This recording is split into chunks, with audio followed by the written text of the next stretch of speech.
Hi, I'm Dana Gioia. 2021 is the bicentennial of the birth of the French poet Charles Baudelaire. Baudelaire was one of the greatest poets in the history of European literature. He is also the poet most responsible for the birth of modern poetry. His life was productive, tormented, and short, and his vast posthumous reputation rests almost entirely on a single book of poems, Les Fleurs du Mal, The Flowers of Evil. Charles Baudelaire was the first modern poet. In both style and content, his provocative, alluring, and shockingly original work shaped and enlarged the imagination of later writers. His influence was not limited to France, but spread across Europe and the Americas. His work guided the symbolist movement, which became the dominant school of modernist poetry, and inspired the decadent and aesthetic movements. Half a century later, his presence still haunted surrealism. Nor was Baudelaire's impact restricted to literature. His ideas on the autonomy of art, the alienation of the artist, the irrationality of human behavior, the intellectualization of poetry, the cult of beauty, and the beauty of evil, and the frank depiction of sexuality became central to modernist aesthetics. He also popularized less exalted cultural trends, such as Satanism, sexual degradation, and the use of drugs for artistic inspiration. Not all of these ideas originated with Baudelaire, but his distinctive articulation of these principles became the lingua franca of international modernism. Baudelaire's outsized impact is notable because his public career had such limited success during his short life. Little read, yet much misunderstood, he survived just barely on the margins of the literary world. He never commanded a large audience, though he achieved unwanted notoriety from an obscenity trial. By the time of his death in 1867, however, he had attracted a coterie of admirers who would guide the course of late 19th century French poetry, most notably Paul Verlaine, Arthur Rimbaud, and Stéphane Mallarmé. This devoted cult soon spread Baudelaire's posthumous reputation beyond the poet's own sad fantasies. He became the catalyst of modern poetry. Rimbaud declared him, quote, the first seer, the king of poets, a true god, end quote. Algernon Swinburne elegized him as his strange and somber brother of, quote, fierce loves and lovely leaf buds poisonous, end quote.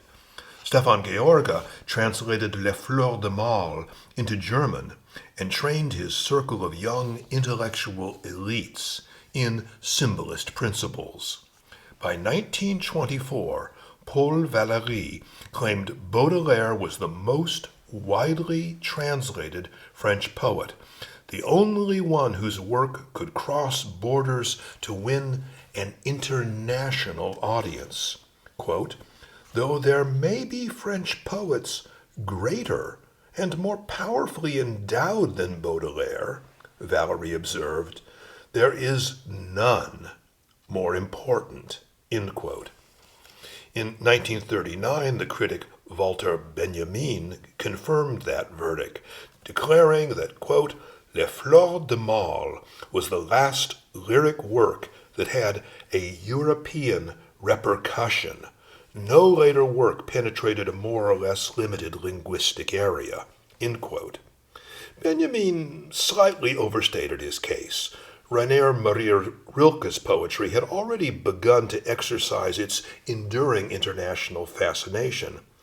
But Benjamin had made a cogent observation.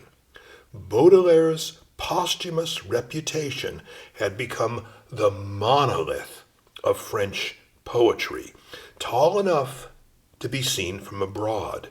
He had eclipsed his contemporaries.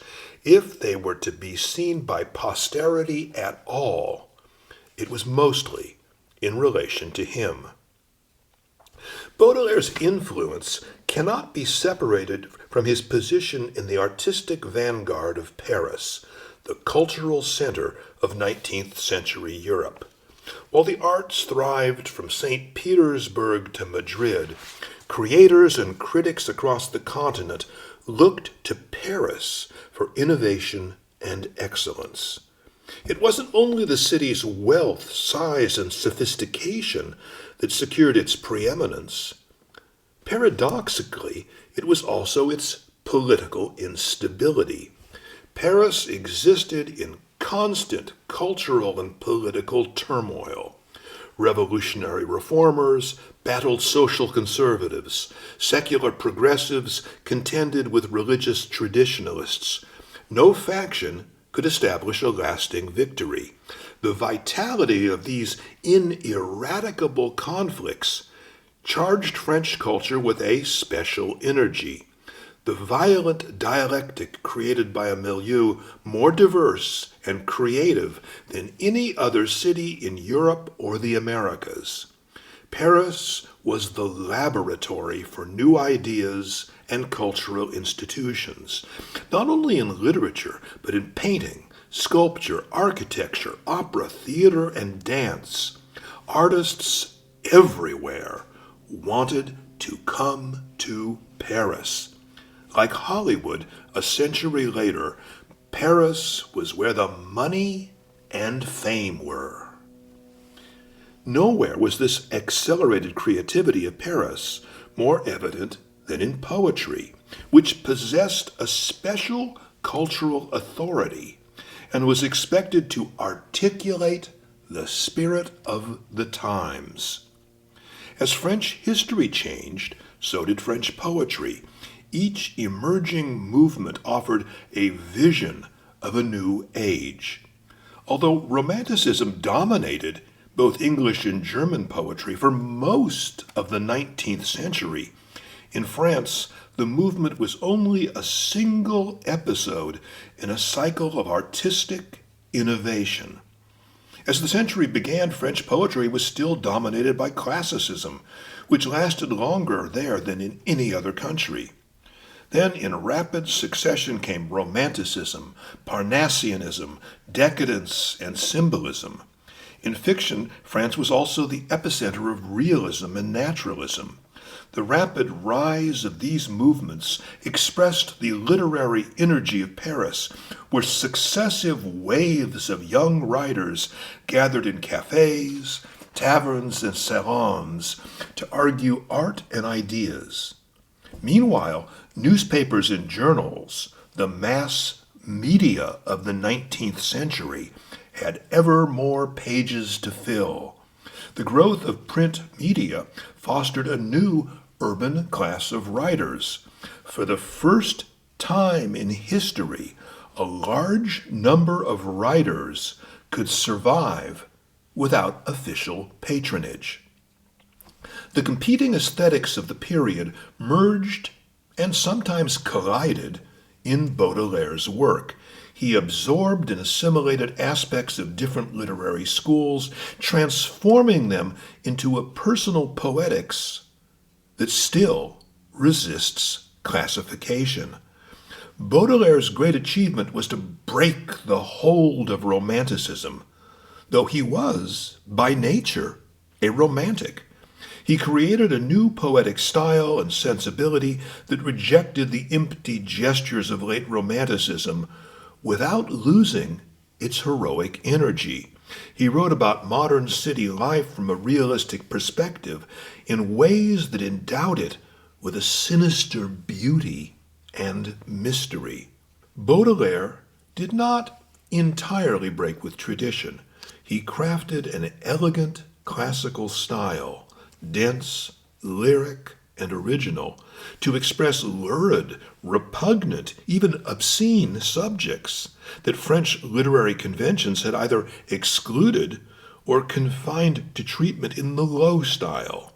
He developed an aesthetic capacious enough to assimilate the novelty, shocks, and conflicts of metropolitan life. He imbued sordid scenes with religious grace. His synthesis of traditional and innovative elements, always animated by the author's desperate sincerity, conveyed the strange and startling beauty of modern Paris. Baudelaire's posthumous fame has not been limited to the page. Like Vincent van Gogh, his life has come to embody the myth of the doomed and alienated modern artist. The unhappy particulars of Baudelaire's existence, poverty, depression, public censure, alcoholism, drug abuse, sexual license, and venereal disease, came to embody the poète maudit, the cursed poet. His untimely death from syphilis canonized him as a new sort of tragic hero, the suffering artist who sacrificed all for creative freedom in a heartless, bourgeois world. Baudelaire's identity as the ultimate doomed artist brings him into places modern poetry doesn't normally go. There are Baudelaire coffee mugs, T-shirts, and caps. There are posters, pillowcases, corsets, hoodies, socks, and beach towels. There are plaques, statues, rings, and medallions. One can buy a shot glass bearing his image and declaration, quote, "It is the hour to get drunk, not to be the martyred slave of time. Get drunk without stopping," end quote. What other French poet has enough celebrity to qualify for a product endorsement? One can't buy a Paul Valéry coffee mug or a Théophile Gautier hoodie. Baudelaire died childless and unmarried, yet literature even gave him a family, at least in name. The three Baudelaire children, Violet, Klaus, and Sonny, the long-suffering protagonists of Lemony Snicket's 13-novel cycle, a series of unfortunate events. Even young adult readers know that children named Baudelaire are doomed to a miserable existence, les enfants maudits. None of this cultural bric-a-brac matters to literary scholars, but its profusion will strike the average reader as significant. There is something singular and unruly about Baudelaire's legacy that can't be confined to the pages of a book. Neither Baudelaire's artistic innovation nor his lyric genius, however, adequately explains his mesmerizing impact on posterity. Victor Hugo had equal poetic talent and considerable originality, yet his verse remains unread outside France. There is something fundamentally different about Baudelaire's imagination.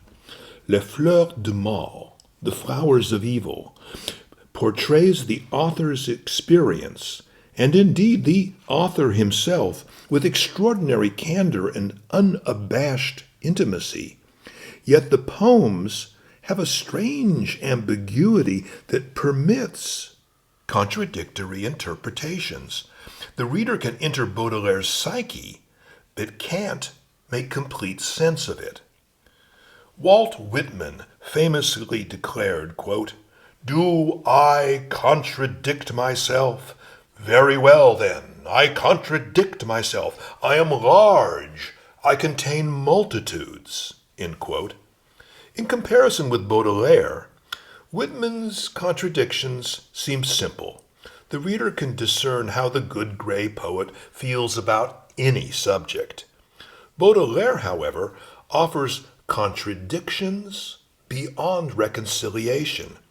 It isn't that his sense of his own existence is confused, though his life was demoralized and disorderly. His ambiguity arises from his refusal to simplify his existence or allow it to be resolved into any one thing. He does not condescend to the reader or himself by pretending human existence is reasonable or consistent. Baudelaire took pride in the intellectuality of his creative process. His versification displays impeccable classical logic. His poems bristle with ideas and opinions, but those external qualities are deceptive. His modes of thought are rarely analytical. They are intuitive, emotional, and even visionary. He presents experience with vivid and unfiltered immediacy. The formal and rhetorical perfection of his verse gives it a surface rationality that belies the agitation and puzzlement underneath. A conventional myth of modern society is that the individual possesses a unified consciousness. A personality is assumed to be a single entity in which all the parts form an indivisible whole. Contemporary neuroscience has demonstrated that this notion is an illusion. Human consciousness is an unstable republic of conflicting impulses, instincts, and appetites in perpetual flux. Baudelaire understood, or at least intuited, this unsettling reality before the scientists and psychologists. His poems pull the reader into the confusion of his consciousness as experienced from the inside. Music was central to Baudelaire's method. He considered poetry an art of enchantment. A poem should cast a verbal spell that suspends the reader in a trance state of heightened attention and receptivity. That momentary enchantment allows the reader to experience contradictory thoughts and emotions, to feel hidden suggestions and connections that are never fully disclosed or resolved in the poem. The reader interprets the poem not as a deliberately constructed puzzle, but a shared experience still in the process of being understood. The verbal music gives the experience a feeling of order beyond the ambiguous scenes and sentiments the poem expresses. Baudelaire places the reader in a more important position than either the works of French classicism or the personal declarations of Romanticism. Of course, the reader had to interpret those earlier poems, but the authors in the tradition gave them careful instructions. When the French Romantic poet Alphonse de Lamartine announces that he loves a woman, that statement becomes a reliable basis to interpret everything that follows in the poem, even if it contains some complications. When Baudelaire announces that he loves his mistress Jeanne Duval, the assertion, to quote the Irish novelist Flann O'Brien, is, quote, nearly an insoluble pancake, a conundrum of inscrutable potentialities, a snorter, end quote. Baudelaire's interpretive difficulty was part of his attraction, especially when it combined with his exquisite music and sensational subject matter. He called for strong readers, and they came. His ambiguity became his legacy. It prefigured the aesthetics of symbolism, which refined elements of Les Fleurs de Mal into a style that worked by suggestion rather than statement, by music rather than paraphrasable meaning. Symbolism needed even stronger readers, and they came too. Their advent made modernist poetry possible. This ambiguity explains why Baudelaire can credibly be championed by Catholics as a religious poet and by existentialists as a nihilist. Marxists praise him as a proto-revolutionary who expressed the alienation of the urban masses, and the decadents as an aristocratic hedonist who dismissed bourgeois morality in search for forbidden pleasure. He is both a symbolist poet of pure imagination and the patron sinner of Satanism. Baudelaire is all of these things because he allows the reader to collaborate in the ultimate interpretation of his work. His imagination is not Shakespearean. Baudelaire lacks the negative capability of assuming different personalities. He is always and only himself, a real artist in mid-19th century Paris. Whether transgressive or traditional, sacrilegious or sacramental, Baudelaire eludes explanation, yet he never eludes the reader. He meets the reader boldly, face to face, unembarrassed by his flaws and failures. He knows his songs have made him beautiful.